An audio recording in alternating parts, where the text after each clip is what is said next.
Vamos lá pro general? Eu quero ver o negócio do general aí. Vamos ver o vídeo, matéria, vamos lá, vamos estudar esse caso aí. Em relação a um arquivo que conteria o texto de um planejamento punhal verde e amarelo, o senhor confirma a autoria desse arquivo também? Confirmo, excelência.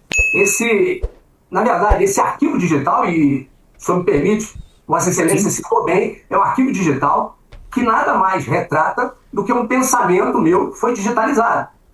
Um compilar de dados, um estudo de situação meu, de pensamento, certo? Uma análise de riscos que eu fiz e, por um costume próprio, eu resolvi inadvertidamente digitalizá-lo. Pausa. Não foi apresentado. Isso aí é uma audiência que o STF deve estar realizando ali no compêndio de audiências e investigações que eles fazem. Não investigações, isso aí foi feito pela PF. Mas no caso ali das tratativas do golpe, né? A Operação Punhal Verde e Amarelo, que eu me lembre, é a operação que envolvia capturar e matar ministros do Supremo e outras autoridades, certo? Se eu não me engano era essa. Se eu não me engano é a operação que envolvia os kids pretos, não era? Só vamos pegar, porque assim, esta operação, quando vazou os detalhes da Operação Punhal Verde e Amarelo, que é no mínimo engraçado o nome Punhal Verde e Amarelo, sou um patriota com um punhal na mão, tá? Aqui ó, exatamente ó. Segundo as investigações, o grupo era formado em sua maioria por militares das Forças Especiais do Exército, chamados kids pretos. Os assassinatos foram planejados para ocorrer no dia 15 de dezembro de 22, 3 dias após a diplomação de Lula. A ideia era envenenar os alvos. A organização visava ainda a constituição de um gabinete nacional de gestão de crise para lidar com as consequências das ações. Então, ou seja, eles iam envenenar algumas dessas autoridades e tal. E aí matavam algumas, prendiam outras. E aí isso detonava uma crise, e aí o Bolsonaro ia poder meter uma GLO. O que está acontecendo? Vamos resolver isso aqui e tal. Né? E, enfim, o cara aqui, o senhor Mário Fernandes, ele é um quê? Ele é um general? General. O general Mário Fernandes, ele aparentemente ele confessa a autoria do plano, né? Dos documentos do Punhal Verde e Amarelo. E ele diz, porém, que eram ideias que ele botou. Ele digitalizou ideias. Peguei ideias e digitalizei. É só pra entender, porque assim, quando surgiu esse papo, o lance era meio que. Isso que desprezo, isso não existe. Não, calma aí. Ele é general mesmo? Me confirma. General da reserva, tá aqui, ó. Então, Mário Fernandes, ex-número 2 da Secretaria-Geral da Presidência no governo Bolsonaro, foi interrogado nessa aqui. Então, ele é um general, não sei se ele estava na reserva à época, mas ele era o número 2 da Secretaria-Geral da Presidência da República. Gente, pra vocês entenderem, pra não parecer que essa é uma sopa de letrinhos, os nomes jogados no ar. Eu já fui na Secretaria-Geral da Presidência da República. A Secretaria-Geral da Presidência da República fica no Palácio do Planalto. Ela é, vamos dizer, um órgão ligado diretamente à Presidência da República. Ela é intrinsecamente ligada à Presidência da República. Em geral, o secretário-geral da Presidência, ele tem status de ministro, tá? Boa parte, vamos dizer, das operações estratégicas de comunicação, por exemplo, ligadas ao presidente da República, estão na Secretaria-Geral. Este cara era o número 2 da Secretaria-Geral da Presidência da República. Ele tinha acesso direto não só a vice-presidente, mas à presidência da República. Ele era um homem próximo do presidente da República. Este homem próximo, que era também general, passou por academias de formação das mais diversas. Este homem, ele desenhou, como ele disse, este plano, e gozado que esse plano estava absolutamente alinhado com todos os outros planejamentos que envolviam todas as outras lideranças do então presidente Jair Bolsonaro. Aí tá a foto dele junto com o Bolsonaro pra gente ver. Não que foto diga alguma coisa, mas o cargo diz. E este cara diz que ele pensou esse plano e que ele botou no papel. Vamos ouvir ele lá. Vocês estão entendendo, né? A ninguém esse pensamento digitalizado e não foi compartilhado com ninguém, absolutamente ninguém. E, se o senhor me permite, eu garanto, nesse momento, que se o meu HD fosse extraído dos autos desse processo, em nada isso impactaria o processo, ou mesmo as partes da denúncia. Porque o que foi colocado até aqui, eu pretendo esclarecer isso, sobre esse arquivo, é absolutamente descontextualizado. O senhor gostaria de contextualizar? Porque o que se percebe é que esse plano teria, né, um plano detalhado de sequestro ou homicídio contra autoridades da República.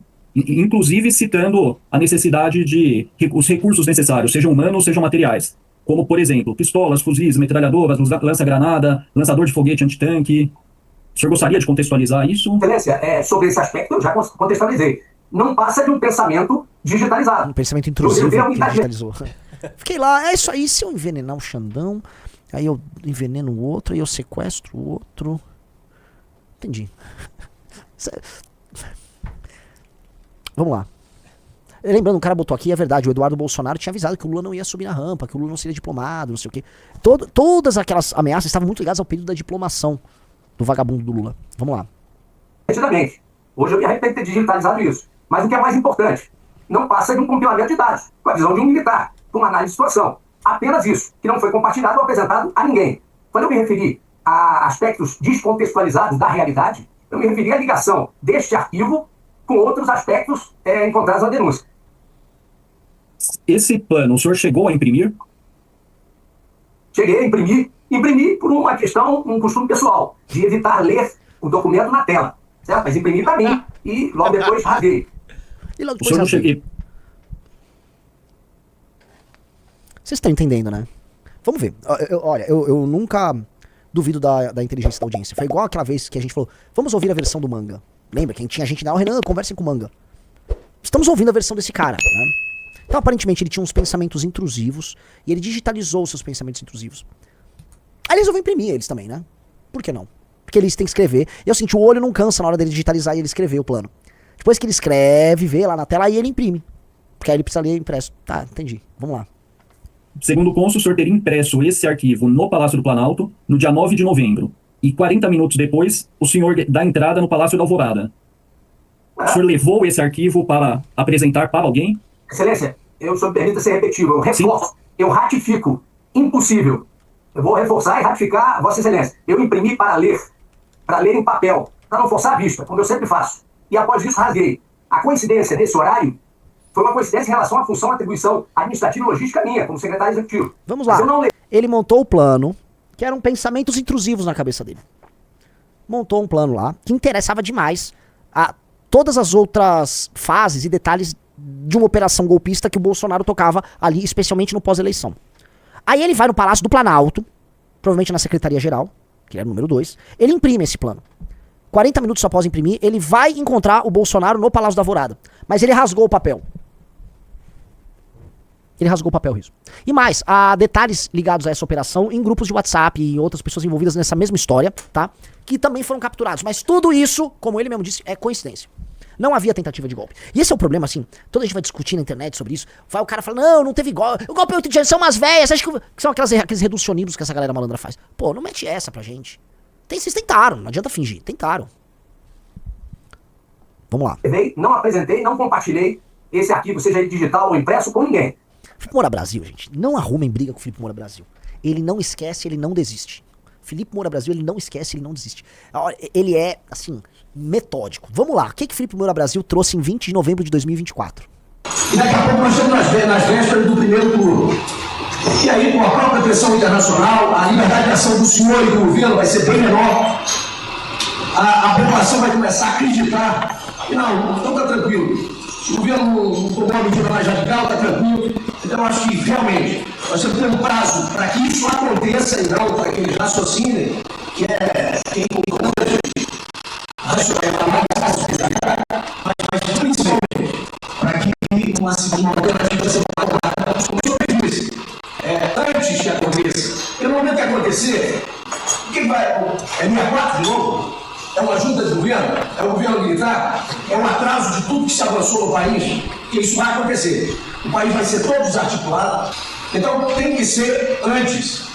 Tem que acontecer antes. Como nós queremos, dentro de um estado de normalidade.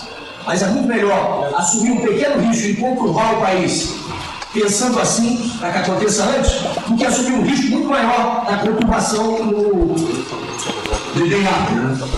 Quando a fotografia lá falou de quem a fraude determinada.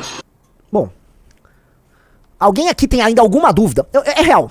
Eu vou perguntar porque vira e mexe tem isso, né? Às vezes no próprio campo político tem uma galera que na ânsia de querer brigar com o Xandão, eu até entendo, porque o Xandão é parte integrante do problema da morte dessa nação chamada Brasil. O Xandão é parte fundamental. Mas tem gente que começa, não, para aí, calma aí, vamos ver. Abre uma enquete, Iso. Você acha que houve uma tentativa de golpe por parte do ex-governo Bolsonaro?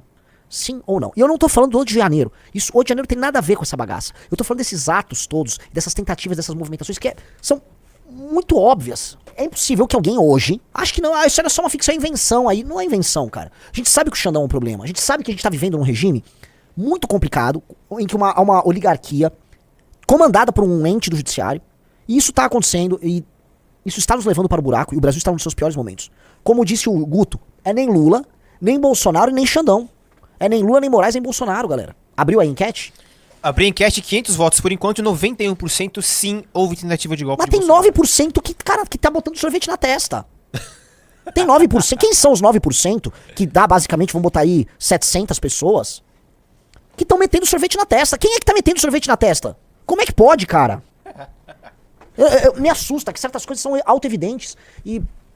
Né? Não. Vou botar o sorvetão na testa aqui. Vamos lá. Eu botei errado. E só pra entender, esta galera, esse general aí, que era general, tá? Essa galera acelerada, perdida, que não sabe usar lá o computador. Essa galera que montou esse plano horrível. Esta galera supostamente cuida da integridade do território nacional. Vocês entendem porque o tráfico toma tudo que toma? Vocês entendem porque tá tudo dominado? Vocês entendem? Vocês entendem porque tá tudo largado no Brasil? Dureza, cara. Dureza. Agora, tá até aqui, né, no chat. Tem um cara, não, essas coisas aí não tinham nada a ver. Era só um punhal verde e amarelo.